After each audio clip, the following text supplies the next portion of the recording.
I moved here 2 years ago, and I had never lived in the city before. I've always, I grew up in the suburbs of Wilmington, and the only reason that I was in town ever was to go to school. I went to Padua. And so moving here was really scary.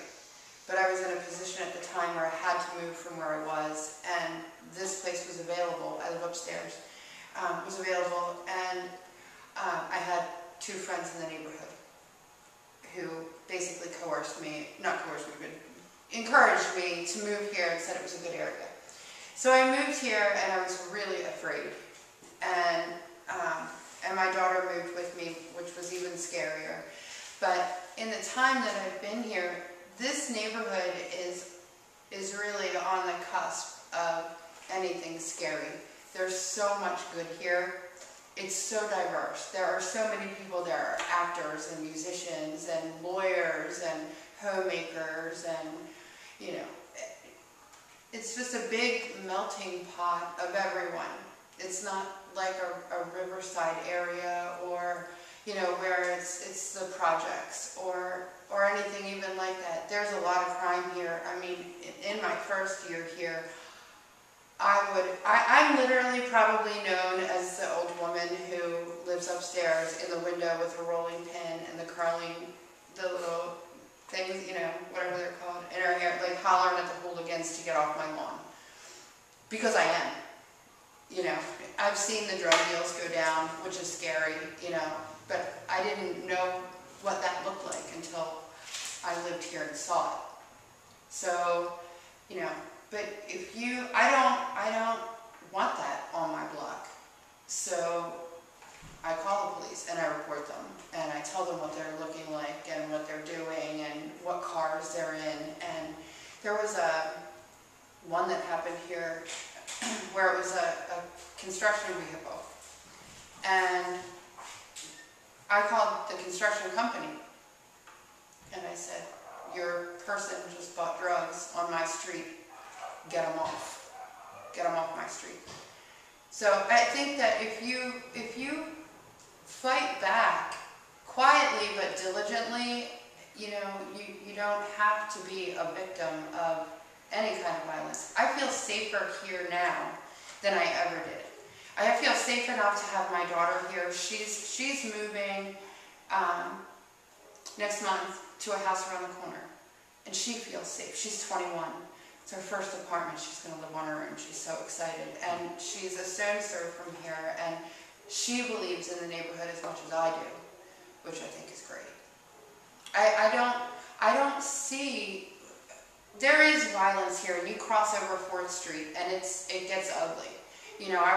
I was told, don't walk past 6th, and me, I'm a defiant, confrontational person anyway. I'm like, that's a dare, I'll do it. So, and I have walked down there, and I walked down to 4th Street, and I'm like, oh, I'm not going to cross this street again. I won't go at night, but I'll go, and I think it's important to go. I think it's important to hold your head up. And, I'm not afraid of you, and it is all in a matter of your perspective, and they're all people. I met a guy. I was unemployed for 2 years. I was on unemployment, and I went to get Medicaid. I went to apply for Medicaid, and when I was waiting there in the Medicaid office, I met this guy who grew up in my neighborhood here, and we were talking, and he was a reality check. He was like, you're white, and you don't understand what these people came from. And I'm like, tell me where you come from, and he did. He said, you're at home, and there is no home like he was talking to me, like you would recognize it. You don't have a mother and father there who are nurturing and encouraging you to do things. You have mothers and fathers who are on drugs and, almost on the street. And, you walk around because crime is the only thing that does pay, But it's not true. But, I saw that guy, and he was like, I rose above that, I still live around the corner. I still live close. but I'm not, you know, I'm not in that life of crime anymore. You know, he had felonies, and we have to wait a long time at the Medicaid office, so we talked for a long time. But anyway, I mean, I think it's what you make of it, you know, and I get to know my neighbors because it's important to. I get to know my neighbors just like I knew all the neighbors on the street in my little suburban neighborhood growing up, because it's important.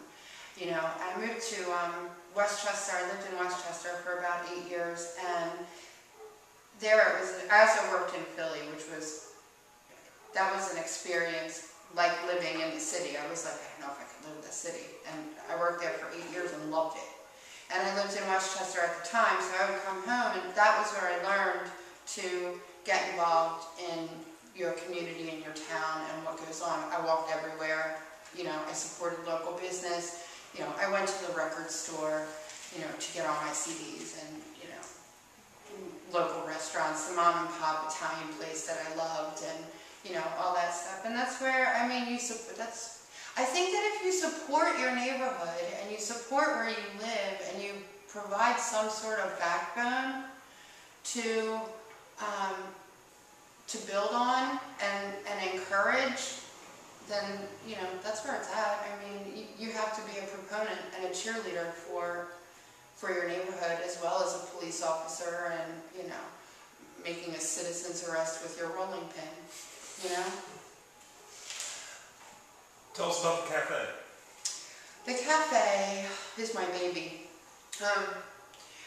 I love to cook, and I felt like this was a small enough location that I could open and control on my own, because I have a severe problem giving up control of anything. So, but I live upstairs, and I thought, well, it's a hell of a commute, it's awesome. And what I thought was I could bring all of the things that I loved about all the cafes I've been to into my own space. And it could be a community building space. Back in the corner there, I'm going to have a pay it forward shelf where there will be books and puzzles and board games. And, you know, there is no place for the kids to go and hang out. So, you know, there's a bus stop right up front, so I'll have the after school special. You know, it's the end, it'll be the end of my business day when they're getting off the bus. Come and eat the rest of my stuff, you know? Come in here, do something fun, pick up a book, a puzzle, or whatever. There's Wi-Fi in here, bring your laptop if you have one, you know? And hang out, you know? And I had a lot of people poo-poo that idea with the whole Wi-Fi thing. Oh, you want people to sit in there all day? Yeah, I do. That's the whole point. It's a community, like I want a neighborhood community spot. There's nowhere to go around here that's like that. And that's what I want. A little cozy neighborhood nook. What hours are you open?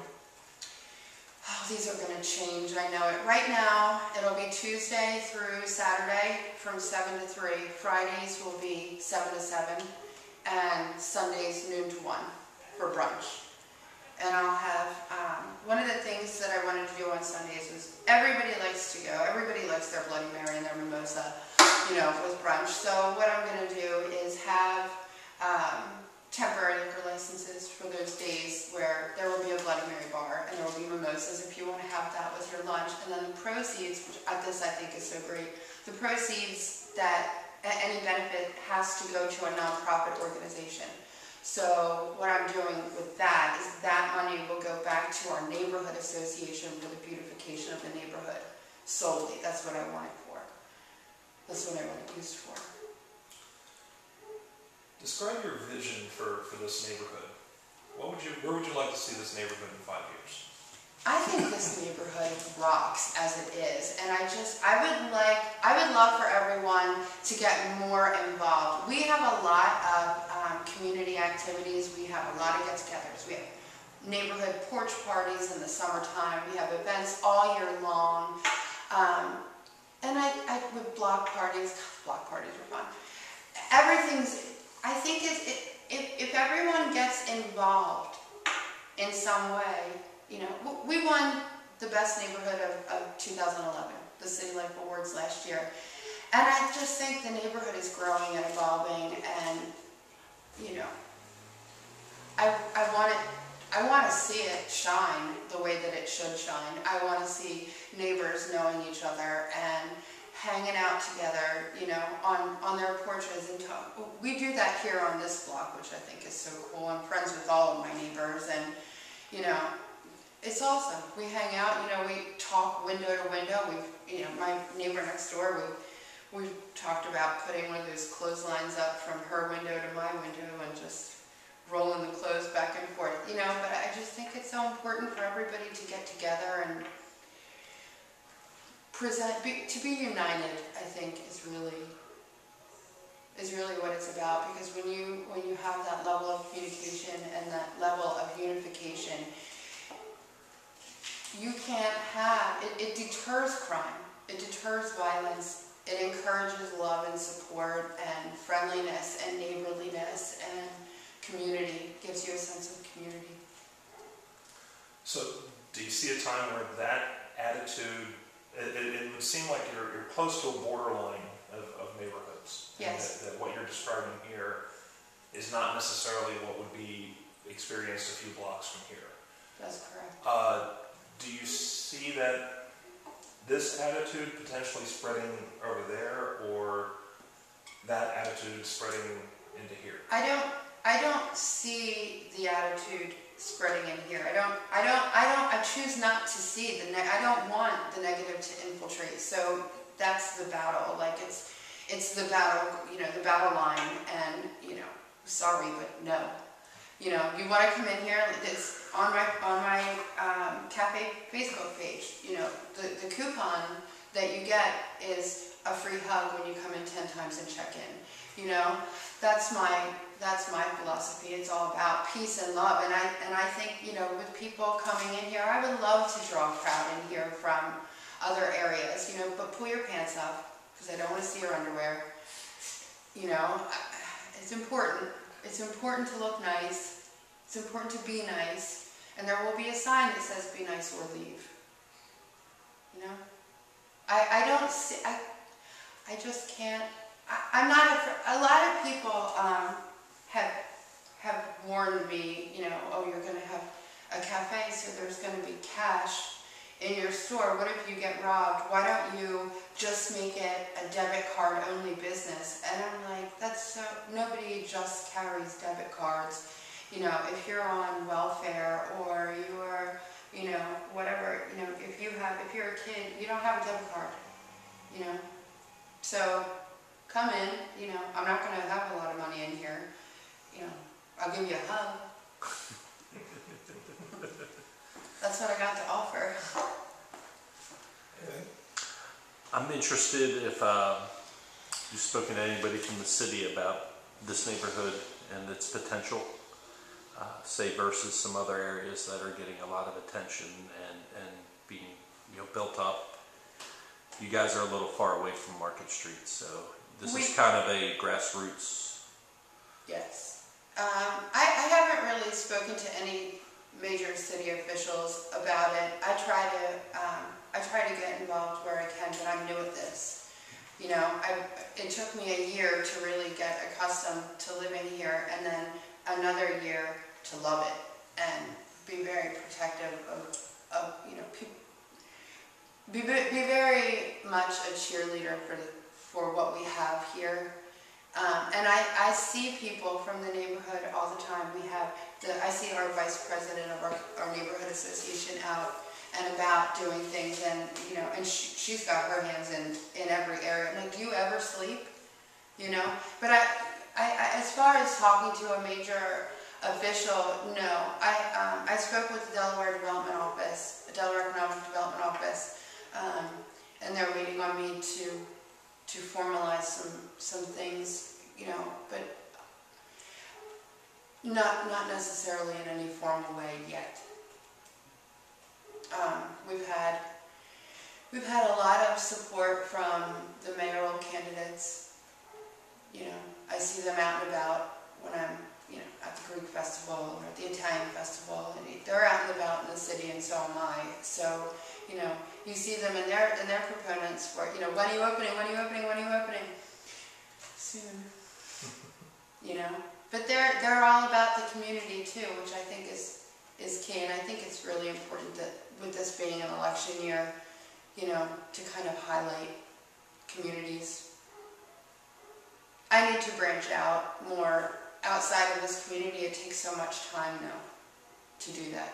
When this community alone takes as much time as it does, it takes even more time to branch out further. But, you know, eventually that's the plan.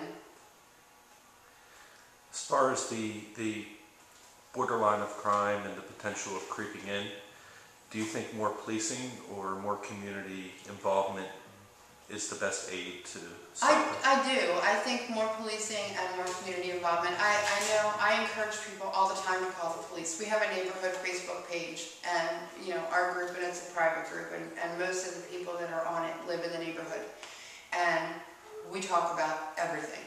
You know, there's something is happening right now. There's a lost kid. There's a lost animal. There's, you know, somebody, you know, it's so weird, flash mobs of kids run down and knock over trash cans, you know, and it's not dangerous, but it's irritating, you know, to go outside and pick up all your trash on the side, you know, but it's also nice for the Facebook page because, you know, it's out there right now and you see that it's coming your way, you know, you're outside there with your rolling pin, but, I'm telling you, that thing gets a lot of use.